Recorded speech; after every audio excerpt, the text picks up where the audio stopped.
नमस्कार मित्रमैत्रिणींनो, आज आपण बनवणार आहेत सेम टू सेम जे हलवाई गाजराचा हलवा बनवतात ना, परफेक्ट हलवा तसा आपण आज बनवणार आहेत। त्याच्यासाठी आपल्याला एकदम लाल बुंद असे गाजरं घ्यायचे आहेत।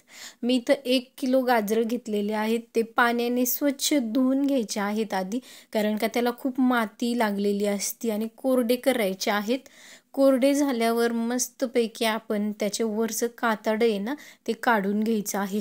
गाजर किती पण धुतले ना तरी पण त्याचे वरचं थोडं का होईना साल्ट काढावंच लागतं, की जेणेकरून जर नाही ना काढलं की नंतर न ते खाताना ना कचकच लागतं। त्याच्यामुळे वरचं साल्ट ना हे काढायचंच। हलवा बनवताना गाजर जास्ती मोठे पण नको आहेत आणि जास्ती बारीक पण नको आहेत। आपल्याला मीडियम साईजचे गाजर घ्यायचे आहेत।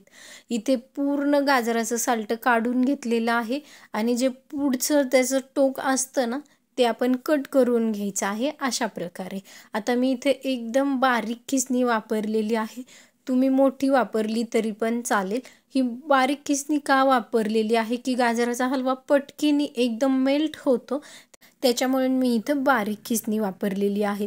आणि असं घाबरून जाऊ नका की आता ही बारीक खिसणी घेतलेली आणि ह्यानी कवर खिसत बसायचं। ह्या बारीक खिसणीने इतकं लवकर खिसून होतं ना, तुम्ही एकदा नक्की ट्राय करा। ह्या बारीक खिसणीने किती पटकीने खिसून होते गाजर। अशा पद्धतीने पूर्ण गाजर आपण 1 किलोच्या किलो खिसून घेतलेले आहेत। कढईमध्ये आता मी इथं गावरान तूप वापरलेला आहे आणि मी इथं फक्त 2च चमचे गावरान तूप वापरलेलं आहे। त्याच्यामध्ये हे खिसलेलं गाजर पूर्ण टाकून चांगलं परतून घ्यायचं आहे। आणि हा गाजराचा खीस परतताना ना अजिबात चिंगटपणा करायचा नाहीये, कारण का इथं मी न साखर न दूध टाकता नुसतं तुपामध्ये 10 मिनिटं गाजरं हे परतून घेतलेले आहेत। हे गाजरं परतल्यावर मी याच्यामध्ये पूर्ण अर्धा लिटर दूध टाकलेला आहे। गाजराचा हलवा बनवताना ना कधी पण तुम्ही थोडं का होईना दूध टाकत जा।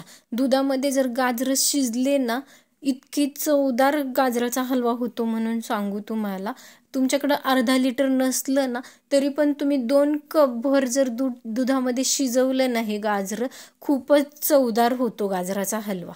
गाजराच्या हलव्यामध्ये दूध टाकून झालं ना, आपल्याला इथे 10 ते 15 मिनिटं याची वाफ करून घ्यायची आहे, की जेणेकरून गाजर पण एकदम मऊ शिजल आणि हलव्यामधलं दूध पण आटल। दूध जर आटत नसलं तर थोडा मोठा गॅस करायचं, पण उलटानं सारखं चालू ठेवायचं। गाजराच्या हलव्यामधलं दूध आटून झालं ना, मी इथे 200 ग्रॅम साखर वापरलेली आहे। जर तुम्हाला जास्ती गोड लागत असलं तर अजून तुम्ही साखर टाकू शकता, पण परफेक्ट जर गाजराचा हलवा तुम्हाला खायचा असेल तर 200 ग्रॅम साखर ही एकदम बरोबर आहे। आता ह्याला साखरेमुळे पाणी सुटतंय, त्यामुळे गाजराच्या हलव्याला ना उलथाण्याने एकसारखं हलवत राहायचं आहे। हे साखरेचं पाणी आटलं ना त्यामध्ये 200 ग्रॅम मी इथं खवा घेतलेला आहे। ह्या खव्यामध्ये ना अजिबात साखर नाही, हा नुसता दुधाचा प्युअर खवा आहे। गाजराच्या हलव्यामध्ये हा खवा टाकला ना चांगला मिक्स करून घ्यायचा आहे।